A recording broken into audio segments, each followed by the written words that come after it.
Part 1. A subtle change. When Michael opened the front door that Friday evening, the house was quiet. Too quiet.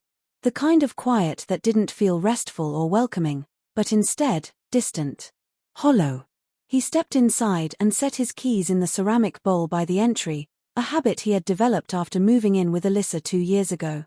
The air felt still. Her car was in the driveway, the living room light was on, and yet, the silence wrapped around him like fog. Something about it felt off, even though there was no evidence to suggest anything was wrong. The floor didn't creak under his shoes, and the scent of her perfume still lingered faintly. He called her name once, then again, more gently the second time. In here, her voice came from the bedroom. He walked in to find her sitting at the edge of the bed, scrolling through her phone with the half-distracted look she'd worn more often lately. She glanced up, gave him a quick smile that didn't reach her eyes, and returned to her screen. "Long day?" he asked, removing his jacket. "Millimeter, she said without looking up. There was nothing inherently wrong with her tone. And yet, it carried that same dullness he'd been sensing for the past month. It wasn't anger, or even boredom, it was something harder to name. Indifference, maybe. A disconnect that had started with small things. Fewer kisses in the morning. A hesitation in her touch. Less laughter. And in bed, it was different. Not cold, exactly. Not empty. But calculated. Mechanical. Like something done out of duty, not desire. Stoics believe that perception is the root of all emotional suffering, that it isn't events themselves that disturb us, but the judgments we attach to them. Michael had been wrestling with that thought ever since the changes began. He told himself not to jump to conclusions. To examine the facts, not his fears. But each night, when Alyssa would turn away just a little too quickly, or fall asleep a little too easily after intimacy that felt more like performance than connection, the questions would rise in his chest like floodwater. Was she cheating on him? That word, cheating, felt too ugly, too severe. Alyssa wasn't cruel. She wasn't the type to lie outright or manipulate. But sometimes people change. Sometimes, loyalties fade like old paint under sun. The Stoics spoke often about change. Marcus Aurelius wrote, "Loss is nothing else but change, and change is nature's delight." But what if the change was silent, and slow, and arrived wearing the face of someone you loved? Michael didn't confront her that night. Or the next. Instead, he observed. That's what Epictetus would advise: don't react, observe. Don't assume, inquire. One morning, as they ate breakfast in the small kitchen they'd once painted together, he watched her stir her coffee absently, eyes unfocused.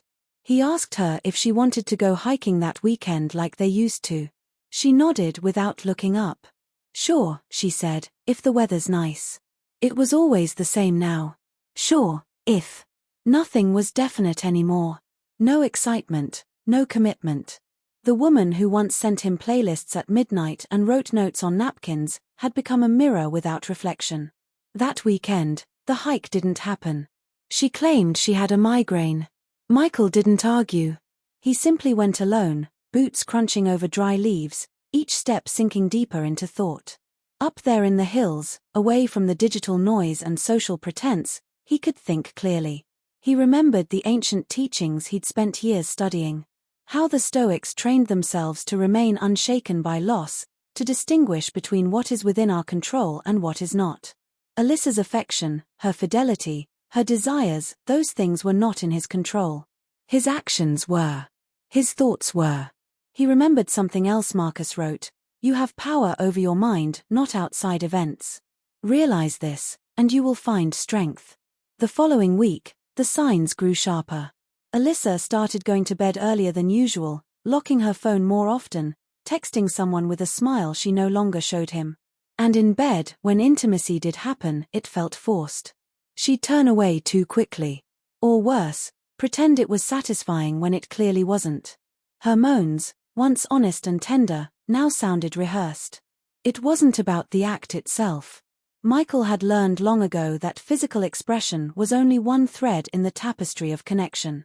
But when that thread frayed so completely, so suddenly, it was impossible not to wonder if someone else had begun pulling it. That night, he lay awake beside her, watching her back rise and fall with each slow breath. He didn't feel angry. Not yet. Only awake. Fully present to the reality that was unfolding. He remembered a quote by Seneca, "Sometimes even to live is an act of courage." And indeed, to face the truth, not the dramatized version we feed our insecurities, but the quiet, stoic truth, takes bravery. Alyssa was drifting. Maybe not physically yet, but emotionally, she was halfway gone. And Michael? He had two choices. He could confront her with accusation, driven by fear, seeking to control what was already slipping away. Or he could do what the Stoics did. Accept. Understand. Then choose his next move with dignity.